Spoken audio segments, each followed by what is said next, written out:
Welcome to Talking Up Music Education, a podcast from the NAMM Foundation.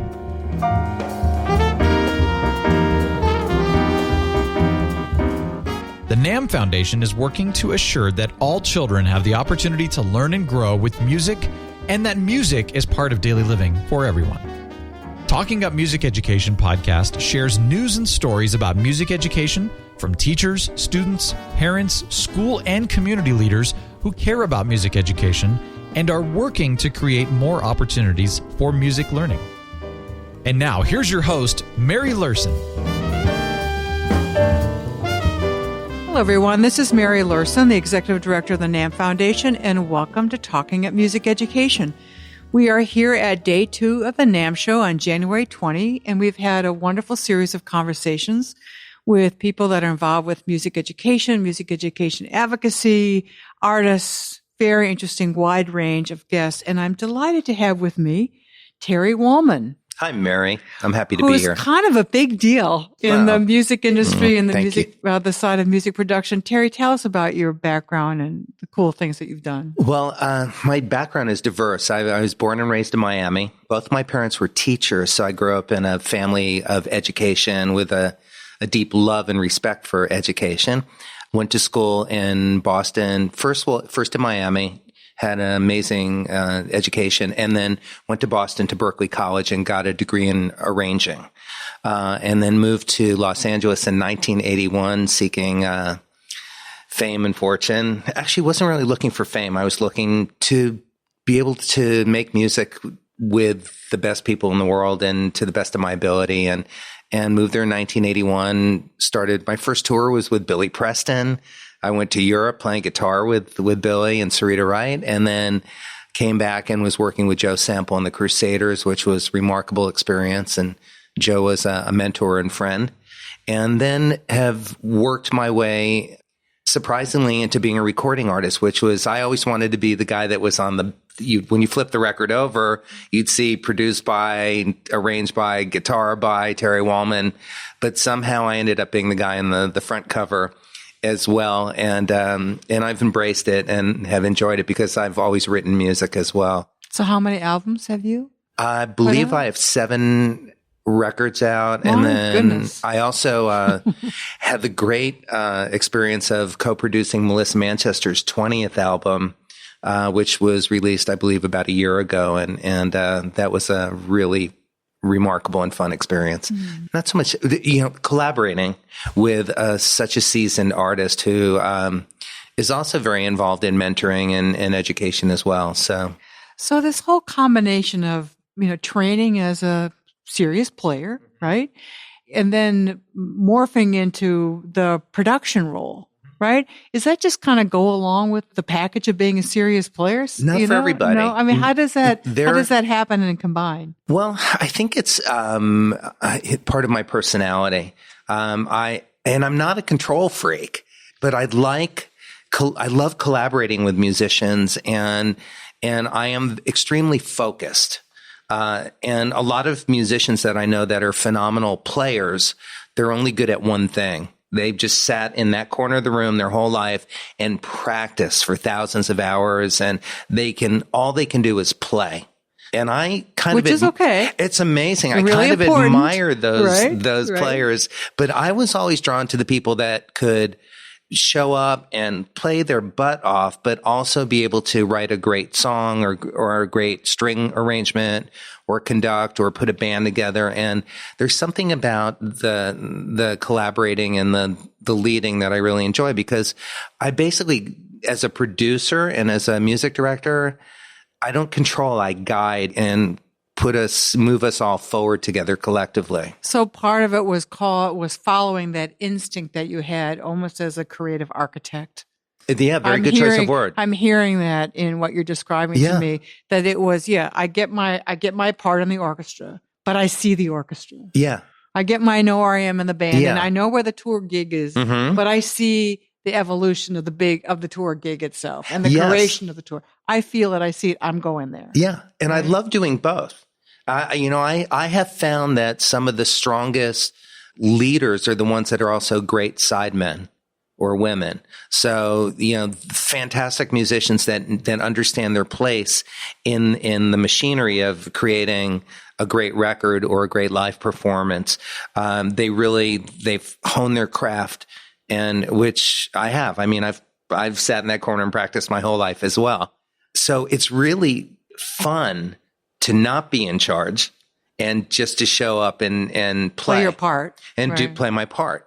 I believe you're interviewing a dear friend of mine, Keb Mo, as well. And I joined his band for a year, and it was really fun because it wasn't my responsibility to be in charge. It was my responsibility to play and to have a good time and to be healthy and happy and contribute to the performance. And that for me is as much of a thrill and as rewarding to me artistically as when I'm the one standing in front, having the support band along with me. And my responsibility is to communicate with the audience and think about the arc of the show. And they're both, I wouldn't want to do just one. Well, that's who you are, right? Yes. It's like both sides of your brains were calling out, and the phones were ringing, and you picked up, right? Yeah. And you got into it, and you did the hard work on both sides. A lot of times, and I want to talk about your podcast, Making It. Yes. I talk about that. But a lot of times, our interaction with young people that are here at the NAMM show to explore their careers, we hear that term, I want to produce, there's batted around. I want to produce. They bless their hearts, right? And right. I believe they do. I believe they do want to produce. But, but what has to be paid attention to when someone says, I want to produce? What do they have to really answer inside themselves? They need to understand that it's a selfless thing to do. The best producers. Yes, right, the best producers care about the product of the other. That's right. It's really. Did I put words in your mouth? Or? Well, you got to them before I would. So, Okay. so you understand me. You have a good sense of who I am already. It's really about serving the music and serving the song. That's what I do when I produce my own records. That's what I do when I produce other artists.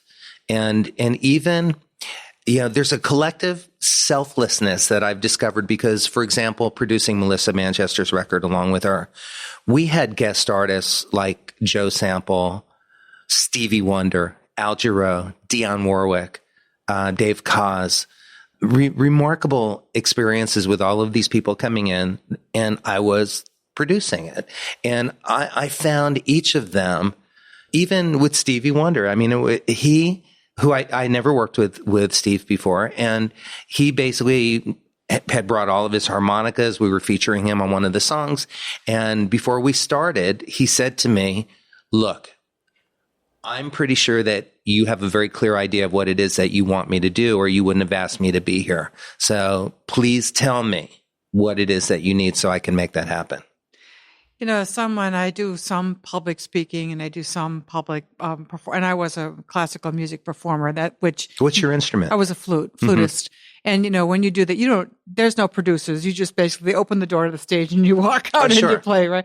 But there's a conductor. Right. Well, that's in an orchestra, but I was a solo recitalist and all that. Yes. But anyway, that's a whole nother, that's another podcast we could do, right? We need a therapist here for that, right? But I've learned over the years when I've done sort of larger public programs, which we are doing tomorrow at our grand rally, and I worked with a producer. Boy, it is a precious support when you really want to go out and do your best job and deliver a message or a program or a piece of music. So what Stevie said to you probably speaks right from he knows how he needs to do it the best, which is to have someone there. Right. Kind of guiding and supporting. Yeah. It makes all the difference. But it's still, the thing that we all shared besides our passion and respect for each other was really this point of view that you serve the song.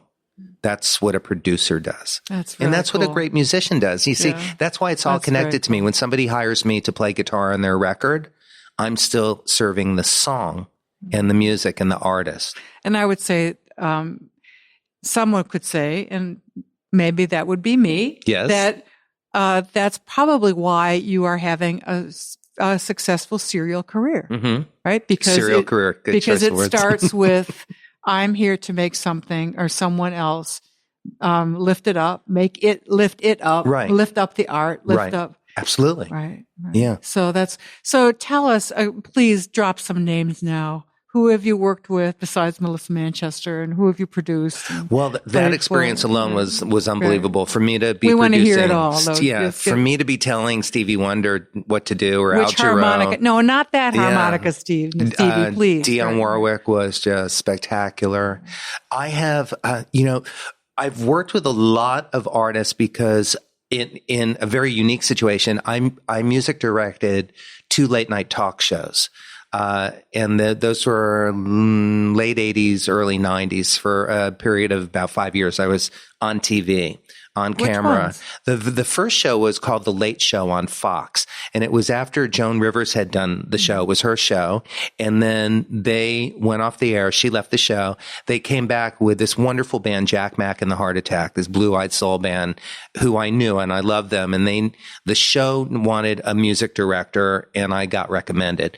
And I came in and we worked together. I occasionally played guitar on the show. My deal with the producer of the show, I said, I understand you're not hiring me to play guitar, but if we ever need to have a second guitar player, it's going to be me. That's what I do for a living. If I'm not the right guy, I'll hire somebody that is. You want a heavy metal guy? I'll bring in the best. So I did that for a year and worked with everyone from Speedo and the Cadillacs to Joe Walsh.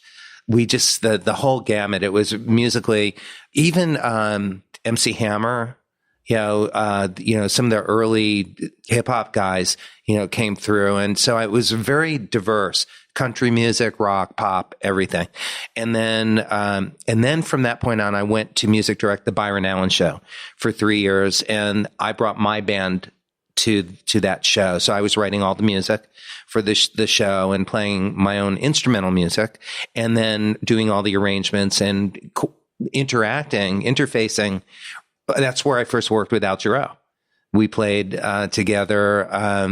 There were so many people: Bobby Womack, Whitney Houston, just on and on. I'd have to look at my resume to remember, because it was cool. Each of those were so remarkable experiences, but they were over an extended period of time. Yeah. But they, what I found the most ironic was that many of these people that I worked with, and intimately, because I was the music director, the arranger, the guitar player on camera performing with them, leading the band, I wouldn't have had the opportunity to even audition to play guitar for them. Yeah, because I wouldn't have necessarily heard about the auditions, because that information is held tightly many times. But to sort of bypass that and have dialogue and conversation like you and I are having, how do you want to do the ending? Do you do it in the same key? What are you thinking about the tempo? It was a remarkable experience, and I learned a lot. And the experiences go on. So let's end with you just giving us a pitch for your cool podcast. My radio show, yes. It's your radio show and a podcast? Well, it's actually, it broadcasts live. It sort of functions as both. It's not technically a podcast. It's an hour-long live broadcast that then gets archived, similar to a podcast. So you can download it on iTunes, or you can find them at entertalkradio.com/making it. The name of my show is Making It with Terry Wollman, and it's an hour-long show where I have unedited, uncensored dialogue with a different guest artist each time for each episode. And I bring in, I've had Alan and Marilyn Bergman, Melissa Manchester, Ray Parker Jr., who wrote Ghostbusters, just always kind of shifting it up. I actually, the day after the election, I had my high school music teacher who moved from music to being a political activist, and he moved to Washington, D.C. His name's Sam Harris, and he's a published author. And I had him on the show, and we talked about the election. Regardless of which way it was going to go and where it went, we talked about it. And we basically talked about being a musician and being artistic, and then moving that artistic expression into something that's activism, something that's more directly related to making a change in the world, although music does the same, and I approach it the same. So we basically talk about what it takes to make a career in the ever-changing landscape of the music business, which is a moving target, what it takes to maintain a career, the importance of passion and humor and things that are important, not just in music, but in life. So I've been given free rein by both Paul and Florentino, the producers of the show, and it's been very stimulating for me. I really enjoy it because I get to ask questions that I'm curious about, or ask questions that I know the answer to, but I want to share some information with the listening audience. For instance, Melissa Manchester did a TED Talk. Mm-hmm. Who knew? I knew because she told me and I saw it and it was fascinating. So I asked her about that. So we're asking Alan and Marilyn Bergman, do you ever write without each other? And they don't. Yeah. Well, it's wonderful. And we, too, are fortunate to have a relationship with EverTalk Radio, with our Talking Music Education. So isn't it great that we can be out there sharing all these creative ideas? And I think the world is hungry for them. I think it's hopeful. I think what we bring are hopeful content. Yes. And that the aspiration of a person's creativity is the essence of it all. So it is, and I'm committed to keeping that alive. And so are we, and so are all of us here at NAMM, at the NAMM Show and the NAMM Foundation. So Terry Wollman, my coolness quotient just went way up. The fact that I could have this interview time with you. So thank you so much. It's so nice to meet you, and thank you everybody for supporting this great organization. Great. So thank you for being with us live from the NAMM Show at Talking Up Music Education, a podcast of the NAMM Foundation. The NAMM Foundation would like to thank Vocal Booth for their support in providing a recording booth for these podcasts recorded live at NAMM Show 2017. Whether you're recording, rehearsing, tracking, mixing, or overdubbing, Vocal Booth has a solution that's right for you. Learn more at vocalbooth.com.